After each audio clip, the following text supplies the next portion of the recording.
Gündəlik həyatımızda tez-tez istifadə etdiyimiz bəzi bitkilər var ki, biz onların sadəcə dadını və ya qoxusunu bilirik. Amma əslində onların orqanizmimizə necə təsir etdiyini, hansı faydaları və hətta hansı zərərləri olduğunu çox vaxt nəzərə almırıq. Məsələn, nanə.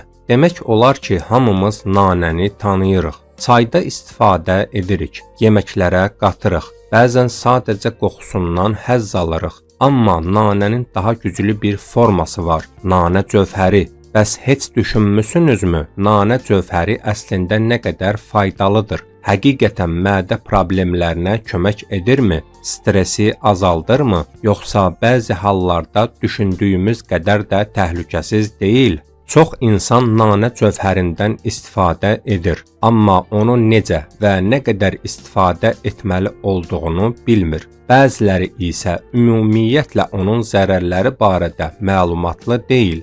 Ona görə də mən bu videoda sizə nanə cövhərinin bütün tərəflərini, həm faydalarını, həm də zərərlərini sadə və aydın şəkildə izah edəcəm. Hansı hallarda istifadə etmək lazımdır, kimlər üçün faydalıdır və kimlər üçün riskli ola bilər, hamısını bir-bir danışacağım. Ona görə də bu videonu sona qədər izləməyi, kanala abunə olmağı və videonu paylaşmağı unutmayın.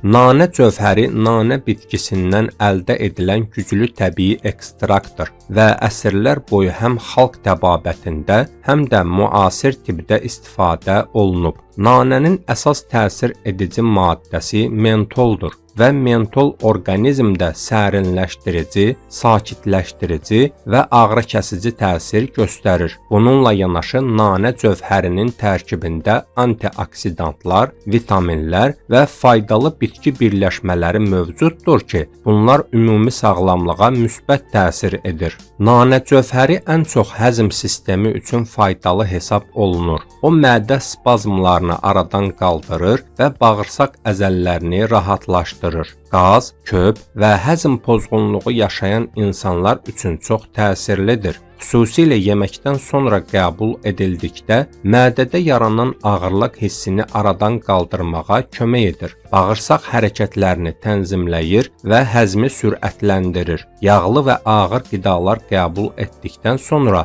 istifadə edildikdə daha effektiv nəticə verə bilər. Bəzi hallarda əsəbi bağırsaq sindromu olan insanlarda simptomların yüngülləşməsinə də kömək edə bilər. Nanə cövhəri sinir sisteminə də müsbət təsir göstərir. O gərginliyi azaldır, stresi yüngülləşdirir və əsəbilik zamanı sakitləşdirici təsir göstərir. Gündəlik yorğunluq nəticəsində yaranan baş ağrılarını azaltmağa kömək edə bilər. Mentolun təsiri ilə beyində müəyyən rahatlama yaranır və bu da insanın özünü daha yaxşı hiss etməsinə səbəb olur. Bundan əlavə yuxusuzluq problemi yaşayan insanlar üçün də faydalı ola bilər. Axşam saatlarında istifadə edildikdə daha rahat yuxuya getməyə kömək edə bilər və yuxu keyfiyyətini müəyyən qədər yaxşılaşdıra bilər. Nanə cövhəri tənəffüs yollarına da müsbət təsir edir. O, burun tutulmasını azaldır və nəfəs almağı asanlaşdırır. Soyuq dəymə və qrip zamanı istifadə edildikdə öskürəyi yumşaldır və boğazda yaranan qıcıqlanmanı azaldır. Buxar şəklində istifadə edildikdə təsiri daha güclü ola bilər. Nəfəs yollarını açaraq insanın daha rahat nəfəs almasına kömək edir. Bu xüsusiyyətlərinə görə xüsusilə qış aylarında daha çox istifadə olunur. Nanə cövhəri ağız və diş sağlamlığı üçün də faydalıdır. Onun antibakterial xüsusiyyətləri ağız boşluğunda bakteriyaların çoxalmasının qarşısını alır. Ağız qoxusunu aradan qaldırmağa kömək edir və nəfəsi təravətləndirir. Məhz buna görə bir çox diş macunlarının və ağız yaxalayıcılarının tərkibində nanə istifadə olunur. Bununla yanaşı nanə cövhəri qan dövranına da müəyyən qədər müsbət təsir göstərə bilər. O, damarların genişlənməsinə kömək edir və bədəndə rahatlıq hissi yaradır. Bəzi hallarda ürək döyüntüsünü tənzimləməyə kömək edə bilər. Eyni zamanda nanənin tərkibində olan antioksidantlar orqanizmi sərbəst radikallardan qoruyur və bu da immun sisteminin güclənməsinə kömək edir. Orqanizm xəstəliklərə qarşı daha davamlı olur və ümumi sağlamlıq vəziyyəti yaxşılaşa bilir. Nanə cövhəri maddələr mübadiləsinə də təsir edə bilər. O maddələr mübadiləsini sürətləndirə və arıqlamaq istəyən insanlar üçün müəyyən qədər dəstək ola bilər. İştahanı bir qədər azalda bilər və toxluq hissi yarada bilər. Bu xüsusiyyətləri onu pəhriz saxlayan insanlar üçün də maraqlı edir. Lakin bütün bu faydalarına baxmayaraq, nanə cövhərinin düzgün istifadə olunmaması bəzi zərərlərə səbəb ola bilər. Həddindən artıq istifadə edildikdə mədə turşuluğunu artıra bilər və bu da mədə yanması və narahatlıq yaradar. Reflüks xəstəliyi olan insanlar üçün xüsusilə risklidir. Çünki nanə qida borusunun aşağı hissəsini boşalda bilər və turşunun yuxarı qalxmasına səbəb ola bilər. Nanə bəzi insanlarda qan təzyiqini aşağı sala bilər. Bu səbəbdən aşağı təzyiqi olan insanların ehtiyatlı olması tövsiyə olunur. Hamilə qadınlar nanə cövhərindən istifadə etməzdən əvvəl mütləq həkimlə məsləhətləşməlidir. Körpələr və kiçik uşaqlar üçün xüsusilə konsentrant formada istifadəsi uyğun olmaya bilər. Bəzi insanlarda nanəyə qarşı allergik reaksiyalar da yarana bilər. Bu zaman dəridə səpgilər, qaşınma və ya nəfəs alma çətinliyi müşahidə oluna bilər.